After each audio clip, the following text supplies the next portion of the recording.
Physical victimization is these are the author's words, highly relevant issue for people with serious mental illness who are involved in the criminal justice system. And I would assert that people who have a history of victimization themselves without mental illness, then generally what ends up happening, at least in my experience, is someone who comes to me or when I've been involved in providing treatment for someone who has victimized others, in that kind of way. And one, they've already got a known history or a diagnosed history of mental illness. But the other thing is that they've almost always, and in fact, in my experience, and I've worked with certainly not been a quote unquote area of specialty, but because of the different settings I've worked in, and even in my private practice, I have worked with people who have been involved in the criminal justice system for physical and sexual victimization of others.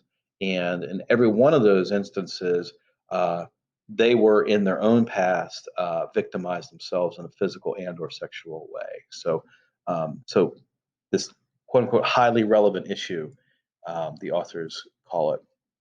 And incarceration, and you guys know this pretty well already because you guys write, a lot of you write about this topic in your papers and your presentations. The incarceration heightens the risk for further trauma and further victimization.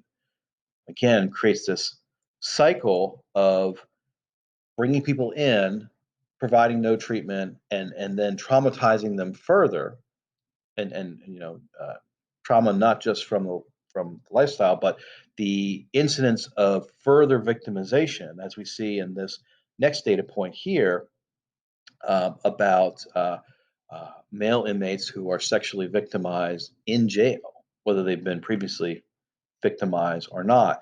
And so, and the data point actually here is that those male inmates who have a known history of mental illness are, according to a 2008 study, 3 times more likely to be sexually victimized by another inmate.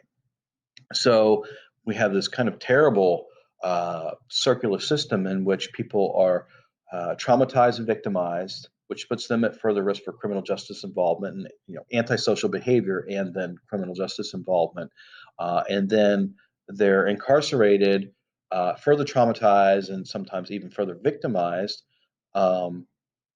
without any proactive trauma informed intervention, and then they're put back out with no community transition support. Those are things that are just bad for everybody.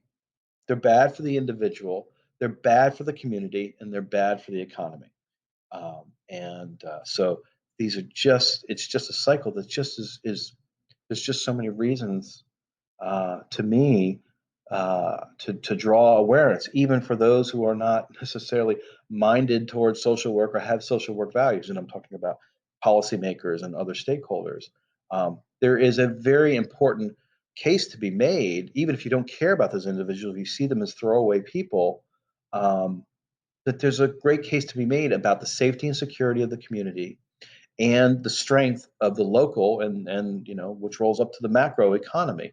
And as we go forward past our current circumstances, at the macro and public health level, that's going to be even more important.